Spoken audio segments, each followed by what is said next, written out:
Welcome back, Pouring Nation. Today we are continuing our pouring medium review, and this time we're going to review the Folk Art pouring medium. Now, this pouring medium, Folk Art, is a craft paint, and this pouring medium I got at Michael's. And this 16-ounce bottle cost $9.99, which makes it about 63 cents per ounce.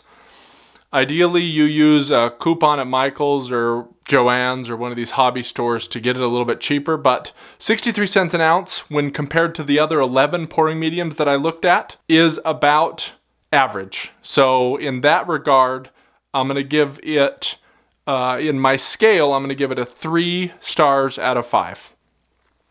So today we're going to do a test pour with Master's Touch, which is the acrylic paint from Hobby Lobby. Now, my wife picked out these colors. What I've done also is I haven't worked with these colors before, so I always print out a blank piece of paper with white, or a white piece of paper with black lines, and then put a color swatch on each one of those. The reason I do that is I can tell more or less how opaque or transparent they are. So you can see this lake blue is very opaque. This is semi-opaque. This is semi-opaque. This is semi-transparent, really. You can see all the way through the black there. This is semi-transparent, and this is right in the middle. So a little bit of opaque. So that way I know I want to make sure I have more of this purple because it's going to get hidden behind these other colors, and probably less of this lake blue. So I have lake blue, ocean green, phthalo, blue, rogue, and pink is what I'm going to use today. So one thing that I've done with all these pouring mediums as I've been testing them one against the other is I pour out just a plain Jane piece of pouring medium and let it dry. As you can see, this is very thin. It's actually quite pliable, and it's just barely off-white. Not as bad as some of them, but just barely off-white. So again, in this regard, it gets kind of a average rating. 3 out of 5, again, is what I'd give it for the way that it dries and the strength and thickness of the pouring medium. This is the painting that I did during the 11 pouring medium. The white kind of took over, and the silicone that I used made these caterpillar cells. So what I'm going to do with this pour is I'm going to use no white at all. And I'm only going to put a little bit of silicone, but this time, rather than my old silicone, I'm trying the Spot On Precision pouring oil. This is just silicone. It's 100% silicone. They've just rebranded it as quote unquote precision pouring oil to grab our market. But since we like it, I think that's all right. I'm going to put that over there.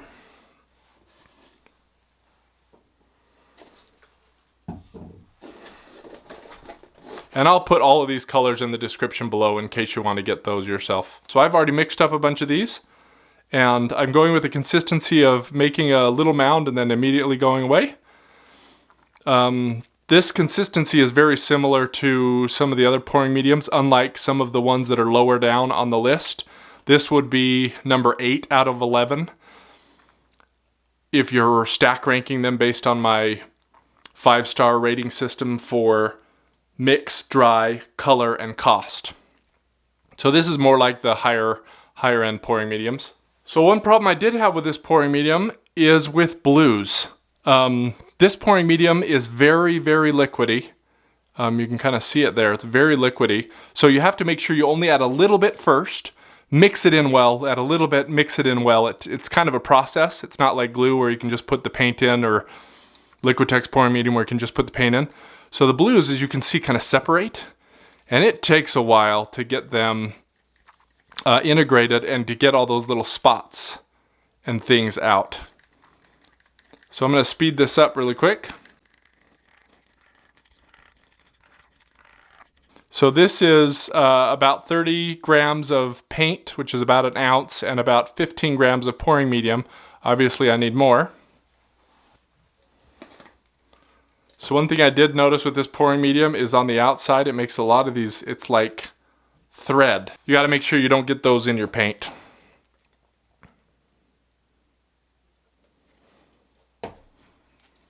Then I just add, 10 grams more or so, and then mix well. And make sure with this paint you definitely get the sides and get that mixed in really good, and you get all the paint off of your stick and mix that in really good, or you'll get little gloops of paint that isn't really integrated in the rest. Make sure you get it all off the end, all the way up to the top. So in this case, it's making a mound, but the mound isn't going away. So I need just a little bit more pouring medium. So you can see I have little pieces of paint there that I want to make sure I integrate. So we're just going to kind of push it up against the side of the cup to try and get that to go away. Now I'm just seeing bubbles. So with this pour, I've made a little bit of pouring medium that's just a little bit thinner than normal, and I'm going to cover the canvas. And I've chosen one of the colors that's very transparent because it's probably going to get lost in the paint. So if I get a little bit of that on the outside, that would be ideal.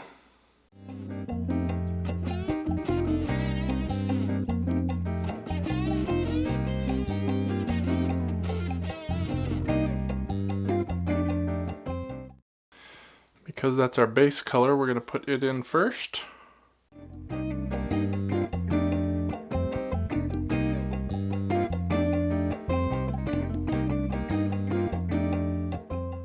Again, I'm using the Spot On Precision. And I'm going to do, there's about 2 ounces in this, so I'm just going to do 2 drops.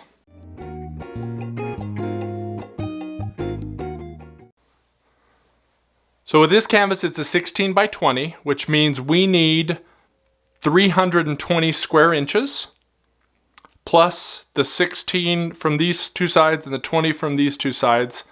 So it's about 360 square inches total. Divide that by 25 or 30 right in there, and that's an easy way to measure how much paint you need. So that means we need about 10 to 12 ounces of paint. Now we've already put a few ounces of paint on here as the base coat, so we don't need quite as much.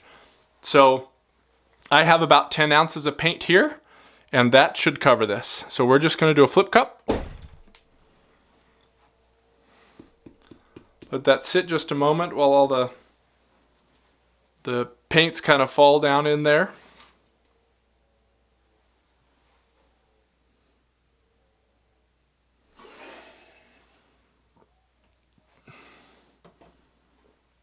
To get a little bit of this left over on the edges.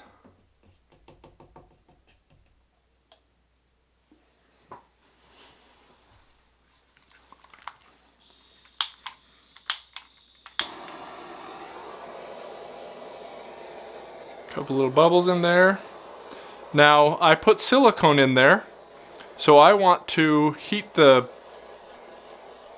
surface of the paint up just slightly to help that silicone. And I just ran out of gas. So now I got a nice flame. Just gonna pop most of these bubbles, heat up the surface of the paint to kind of bring that silicone up to the top.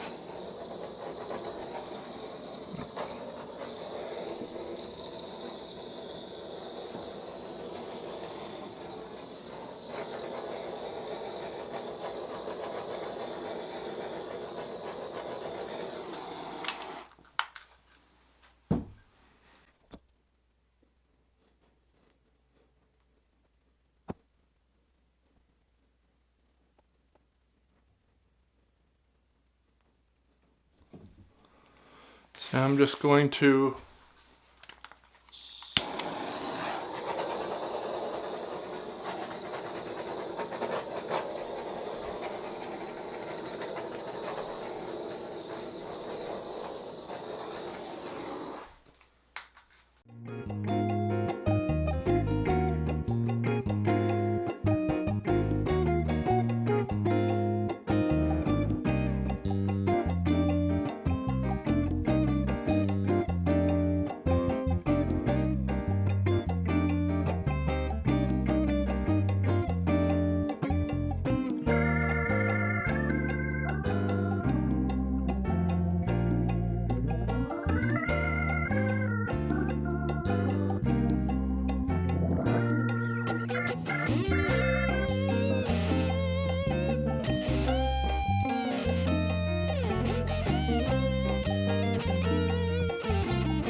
So as you can see, the colors actually turned out really nicely.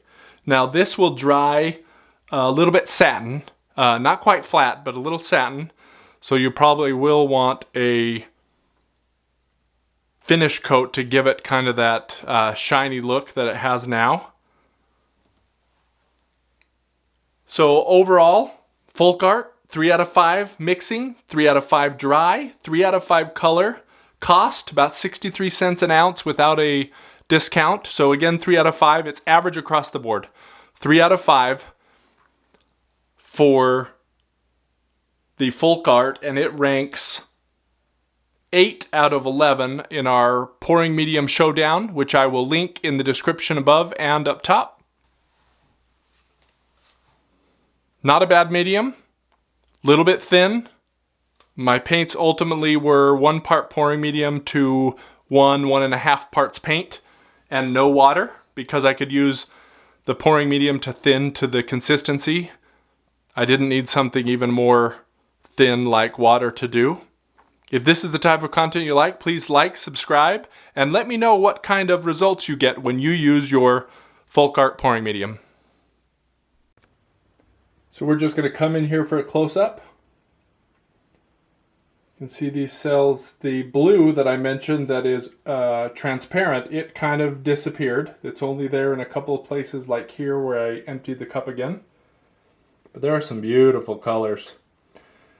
Now these bigger cells you see are the ones that I created by torching early and then stretching them. And as we get over here, you can see I have some of the big ones here and then some of the little ones here, which was for the torching that I did at the end. You got a little bit more of that blue over on this side. There's some very interesting kind of caterpillar-like cells here. Ultimately, I'm very pleased with this. It's the best one I've done with folk art yet.